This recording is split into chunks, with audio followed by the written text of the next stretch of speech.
had 3 touchdowns. So this could very well be a game of whichever running back has the better game. So if you love running backs, check out the Pendleton Powdersville game because you're going to see 2 good ones in Nyquan Ramsey and Jacoby Buford. And that's where? That is going to be at Pendleton. Okay. Okay. Now, who do we have left? Crescent. All we have left is Crescent and Liberty. Both teams took losses last week. We'll go with Liberty just so we can stay in Skyline 2A. Okay. They actually played on Thursday night last week, so the weather pushed their game up an entire day. And they had a good one against Chesney, but the defending region champs won't be the region champs this year, Skyline 2A, though. Chesney was able to pull out a 35-21 victory over Liberty. And you have to feel for the Red Devils right now because that is 2 straight games where they've had a chance to pull off a win, and it just slipped away late on them. 2 weeks ago, they lost 19-14 to Landrum. And then, of course, they lost a close one to Chesney this past Friday. That drops them to 0-3 in the region, 1-5 overall. You have to believe if they keep plugging away, they will eventually get one of these late game wins to fall in their favor, hopefully. Yeah. But this week they are playing Blacksburg. Winnable game for them, of course. This is Blacksburg is coming in at 3-3 overall, 1-2 in the region. It's a winnable game for them. This is their rest of their schedule is pretty. But after this week, their schedule gets a lot tougher with games against Woodruff and Pendleton back to back. Yeah, before they close out the season with Carolina of Academy. So there are 2 very winnable games for them on their schedule left. We'd like to see them get those 2 wins, hopefully. You don't want to see a team go 0-4 in region. No, you don't want to. No. But you have to also think, what's the morale of the team after dropping 2 close victories? There's 2 ways to look at that. You could say, "Oh, we're so close to almost made it," and then there can be when you drop these close ones, it can just take something out of you, and you say, "Oh my goodness, what can we do?" And we were so close. So yeah, it could work either way, and that depends on how good a psychologist your coach is, I guess. It is, and but they have now dropped 3 straight. So this is a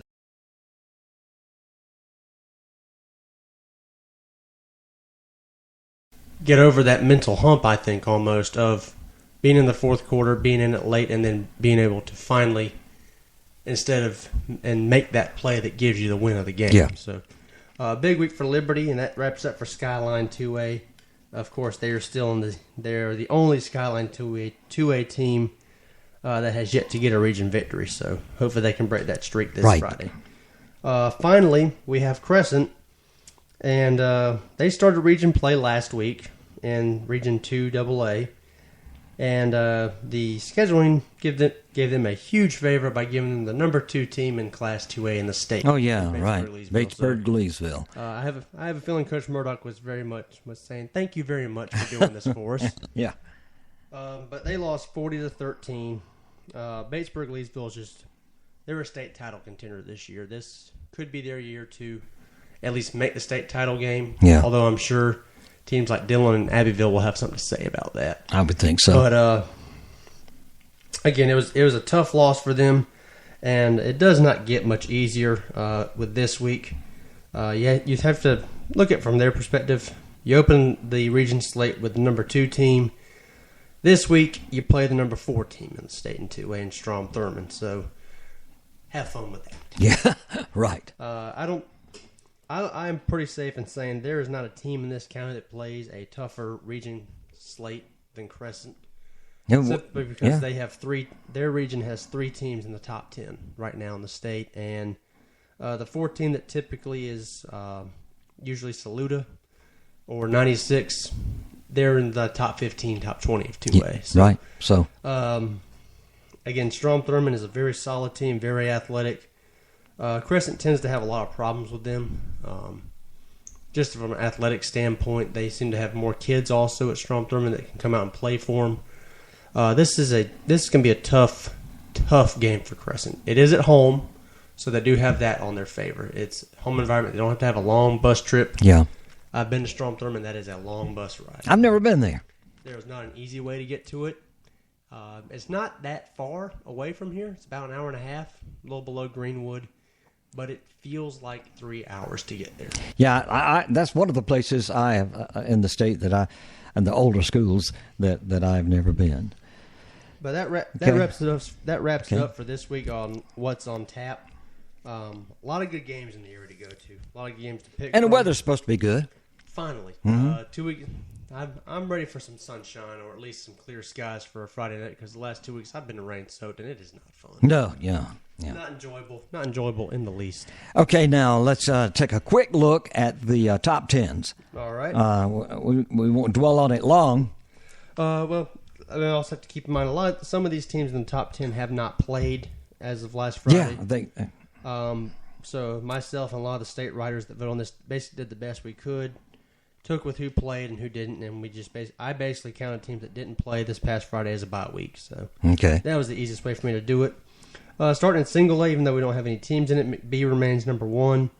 Bamberg Earhart at 2. Christchurch.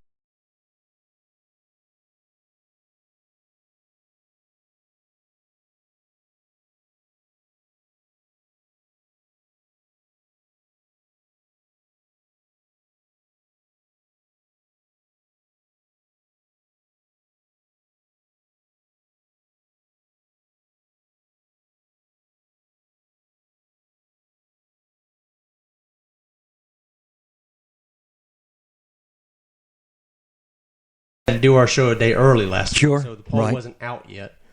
Turns out Pendleton was dropped from the poll that week. Even though they had won before heading into Woodruff, they got bounced out of the top 10. And there was a little bit of controversy there. I didn't quite understand how a team that had won their game that prior week gets bumped out of the top 10. But I guess the other riders just didn't like their level of the caliber of competition they had overall that week. Yeah, maybe so. But to get to the point, Dillon remains number 1. Batesburg, Leesville, as we said, is number 2. Newberry comes in at number 3. Strom Thurman, as we said earlier in this broadcast, is number 4. Abbeville had a surprising loss last week, this past Friday. But they only dropped to number 5. So they're still in good shape, but that was a surprising loss for them. And then, of course, Chesterfield rounds it out. There wasn't really much movement in the rest of the top 10, but Chesterfield comes in at number 10 this week. So Steve Tannehill's old school before he moved over to Union County. Looks like they are having a pretty good year over there. Now, 3A, we have 2 area teams in the top 10. Of course, Hartsville remains number 1. South Point is at number 2. Greer's at number 3. Seneca is now number 4 in the state in 3A. So they have a lot of eyes on them right now, a lot of attention on them. They're not a secret anymore. Everyone knows what they are, and they're a talented bunch. Chapin, out of the Columbia area, comes in at number 5. They're questionable if they're going to be able to play this week, but I think they'll be able to squeeze it in there a little farther north of the city, so they might be a little bit out of that flood area. BHP comes in at 6. Airport is at 7. That's a definite questionable if they're going to play this Friday night. Airport. Mm-hmm. Oh, yeah, man. That's right in the middle of everything, I think. So Lancaster comes in at 8. Hilton Head Island comes in at 9. And Myrtle Beach, which lost again last week, I believe. No, I think so. But they are number 10. Okay.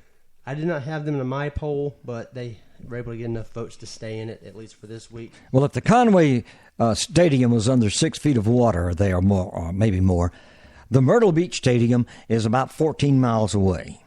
You know, the Coastal Carolina Stadium is between them. Mm-hmm. That's them and Hilton Head Island. I'd be very surprised if they were able to get games. Me too. Yeah. Not as surprised with Hilton Head Island. That's a little bit different area, but still, I'm not sure they're going to be able to play this week. And then, of course, in 4A, we had a lot of movement in this poll this past week.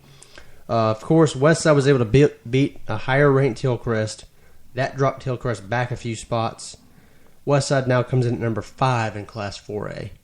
Number 1 team remains Spartanburg. I think that'll probably hold well-deserved. That will hold true for probably the entire season, heading into the playoffs. Northwestern, they come in at number 2 this week. Burns dropped to number 3 after a loss. Fort Dorchester held steady at number 4. Number 6, Hillcrest. one spot behind West Side. Well, that makes sense. That's exactly where I had them in my poll. It made sense. Dorman's at number 7. Lexington comes in at 8. Ashley Ridge comes in at 9. And finally rounding out the Class 4A top 10 is York at number 10. Okay. That's pretty well kind of covers most of this area for anybody that halfway keeps up with any high school football. And there again, I want to thank Lake Morris of the Independent Mail for being with us. And we wouldn't mind hearing from you occasionally at Mostly Sports Talk.